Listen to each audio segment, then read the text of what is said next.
BTS সম্পর্কে আমার একান্তভাবে ফিল করা কিছু কথা। যখন রাত খুব একা লাগে তখন জাঙ্কুকের হাসি মনে পড়ে, হঠাৎই মন হালকা হয়ে যায়। তাদের গান শোনার সময় মনে হয় আরিমের কথাগুলো ঠিক আমার মনের কথাই বলছে।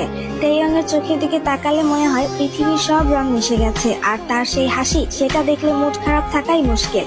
সুগার গানের লিরিক্সই বলে দেয় ভালোবাসা কত গভীর হতে পারে। সে চুপচাপ থেকেও হাজার কথা বলে। আর জিমিন, ওকে দেখে মনে হয় কাউকে ছুঁয়ে দিলে সত্যি দুঃখ কম হয়ে যায়। ওর কণ্ঠ, ওর ছোট ছোট কেয়ারিং মোমেন্ট যেন সবার জন্য সফট পিলো। যেহোক তো আলাদা জিনিস। তার হাসি, তার আই লাভ ইউ আর্মি, এই কথাটা শোনার পর মন খারাপ থাকলে সাথে সাথে হ্যাপি হয়ে যায়।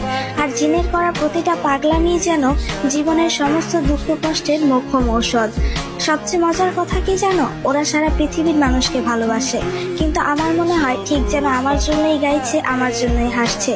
বিটিএস মানেই ভালোবাসা, বিটিএস মানেই রাত জেগে লিরিক্স শোনা, চোখে পানি